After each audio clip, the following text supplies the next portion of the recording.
ketika di atas 130 km per jam itu mobil agak kurang stabil gitu. Si BYD Atto One ini tuh diklaimnya walaupun di mode sport gitu maksimal kecepatan di 130 km per jam, tapi ternyata masih bisa gitu melewati 130 km per jam. Sekarang gue ada di dealer BYD Arista Semarang dan sebelah gue udah ada BYD Atto One. Ini adalah mobil yang cukup fenomenal di Gias 2025 kemarin, dan BYD ngajakin Yuzon dan rekan-rekan media lainnya buat ngetes mobil ini ke 3 kota sekaligus. Dari Semarang ini kita bakal jalan ke Solo dan lanjut di Yogyakarta. Nah, gimana sih mobil termurah dari BYD dan mungkin bisa disebut sebagai LCGC-nya mobil listrik BYD gitu ya, dipakai buat jalan luar kota. Tonton terus videonya sampai habis.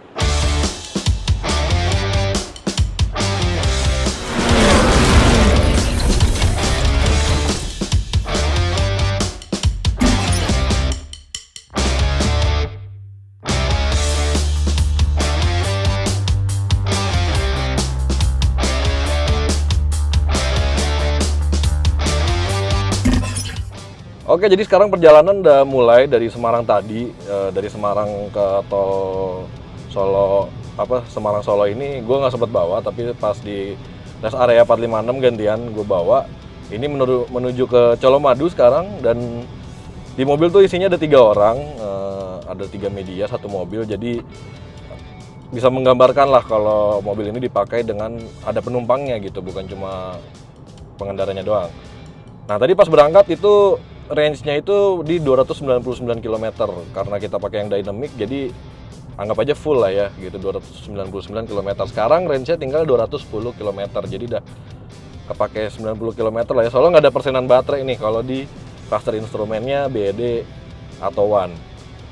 Nah, sejauh ini sih sebenarnya mobil ini kerasa walaupun dia sebuah city car gitu ya, city car listrik, tapi buat perjalanan keluar kota gini masih mengakomodir banget. Apalagi tadi gue sempat lihat di jalan itu bebarengan ada Mazda 2, ada Brio. Sebenarnya dimensinya si Atto One ini nggak terlalu kecil banget gitu. Jadi ya masih pede lah kalau kita di tol ada sebelahan sama bis atau truk gitu. Mungkin masih lebih kelihatan ya daripada mobil-mobil yang gue sebutin tadi. Kalau soal impresi berkendaranya sih, pertama soal posisi nyetir dulu ya. Ini nggak electric seat, jadi kalau yang dynamic itu nggak dapat electric seat, jadi pengaturannya masih manual semua, dan setirnya juga belum bisa baru bisa tilt steering doang, belum bisa teleskopik, jadi nggak bisa semuanya disetel sesuai kemauan kita gitu. Dan ya gue masih nemu posisi duduk yang enak buat nyetir, masih ideal lah buat perjalanan jarak jauh. Dan secara performa si Atto One ini sebenarnya torsinya sih yang lebih galak ya, karena emang tenaganya cuma 75 horsepower gitu. Jadi kalau kita injek gas itu dia emang ada tarikannya gitu.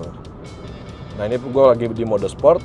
Kalau dari berhenti sih berasa banget ada jambakannya lah dikit gitu. Tapi kalau lagi flyby begini gue bejek, ya ada juga sih dikit, tapi nggak terlalu kayak pas lagi posisi statik terus kita ngegas. Nah, yang gue kagumin dari BYD Atto One ini adalah kekedapannya cuy. Jadi oke, ini mobil termurah BYD gitu, mobil listrik termurah dari BYD, tapi mereka juga masih mikirin soal kesenyapan kabin.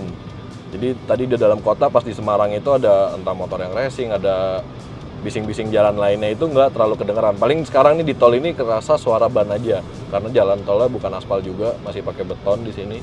Jadi masih ada suara-suara bisingan dari ban tuh kedengeran di dalam kabin. Soal kaki-kaki ya masih cukup nyaman lah ya, karena nggak ngelewatin jalan yang rusak juga. Nggak halus-halusnya jalan tol, ini juga masih nyaman. Walaupun bukan yang paling empuk ya gue bilang, tapi ini masih mengakomodir kenyamanan lah. Oke, sekarang udah sampai di Colomadu, ini di kota Solo. Dan tadi perjalanan tuh sekitar 100 km dari Semarang ke sini. Walaupun nggak ada trip meter, jadi gue hitung secara odometer, secara manual. Tadi berangkat itu di 150 kilo dan sekarang udah 250 kilo. Jadi ya pas lah 100 km. Dan dari sisa range baterai itu ada di 172 km. Artinya ada penggunaan yang lebih lah ya dari daya baterainya. Jadi sisa range-nya itu nggak sesuai dengan kilometer yang terpakai. Nah, tadi kalau gue sebut nggak ada indikator baterai, sorry gue salah, karena di sini ada indikator baterai sekarang sisanya tuh ada 57%. Jadi harusnya sih ke kota Jogja masih cukup ya. Nah, setelah tadi gua record dan di jalan tol itu gua sempat nyobain performanya, ternyata ada beberapa hal yang harus gue catat, terutama dari segi kestabilan ya, karena emang di jalan tolnya tadi itu bukan full yang pakai aspal, jadi masih beton yang mana kurang rata juga. Jadinya ketika di atas 130 km per jam itu mobil agak kurang stabil gitu. Jadi buat pengendara harus lebih effort lagi buat berhati-hati, lebih fokus ke jalan gitu, biar mobilnya tetap stabil ketika di atas kecepatan segitu. Nah, bisa sampai di atas 130 km per jam juga gue cukup surprise sih, karena emang si BD Atto One ini tuh diklaimnya walaupun di mode sport gitu maksimal kecepatan di 130 km per jam, tapi ternyata masih bisa gitu melewati 130 km per jam. Jadi itu dulu update sekarang, mungkin nanti kalau di Jogja masih ada sempat gue bakal update lagi, terutama soal konsumsi daya baterai ya. Belum gue sebutin berapa kWh yang habis selama perjalanan ini, jadi stay tune.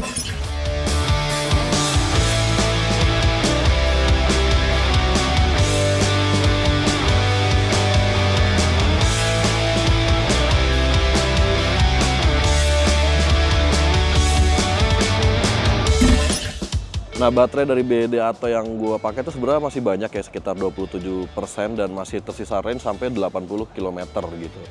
Itu tuh ya masih cukup oke lah ya, artinya mobil masih bisa dipakai lebih dari 200 km gitu. Kalau mungkin di dalam kota yang banyak stop and go, pasti kan mobil listrik lebih irit lagi dayanya dibandingin kalau di tol.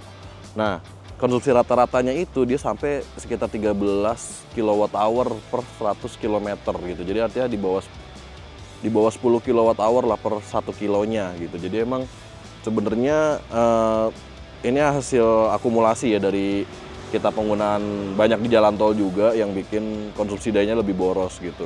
Tapi sejauh ini sih dipakai kayak keluar kota bolak-balik ke 150 kilo gitu sih harusnya masih aman ya si BD Atto One ini. Oke, kesimpulannya si BD Atto One ini masih punya value for money, apalagi gue pakai yang Dynamic sekalipun yang range-nya lebih dikit aja, dia masih bisa dari Semarang, Solo ke Jogja gitu dengan jarak tempuh 152 kilo. Nah, kalau lu pakai di Jakarta mungkin ya buat Bogor gitu segala macam masih oke banget bolak-balik. Lu pakai ke Bandung juga masih seharusnya oke banget karena jaraknya kurang lebih sama gitu, Jakarta Bandung ya. Dan mobil ini tuh punya apa ya, kapasitas yang cukup besar gitu ya, walaupun sebagai city car dia bisa nampung 5 orang gitu dan belakangnya juga nggak terlalu sempit gitu, lo masih bisa masuk lewat pintu belakang, nggak harus lewat pintu depan doang gitu. Jadi harusnya sih ini bisa jadi apa ya, penjualan terbanyak BYD lah ya di Indonesia. Nah, itu aja video kali ini. Jadi gimana menurut lo? Berikan pendapat lo di kolom komentar di bawah soal BYD Atto One ini. Jadi itu aja video kali ini. Jangan lupa juga buat like dan subscribe channel Brem by Yuzon Indonesia untuk mengetahui video otomotif berikutnya. See you in the next video. Bye-bye.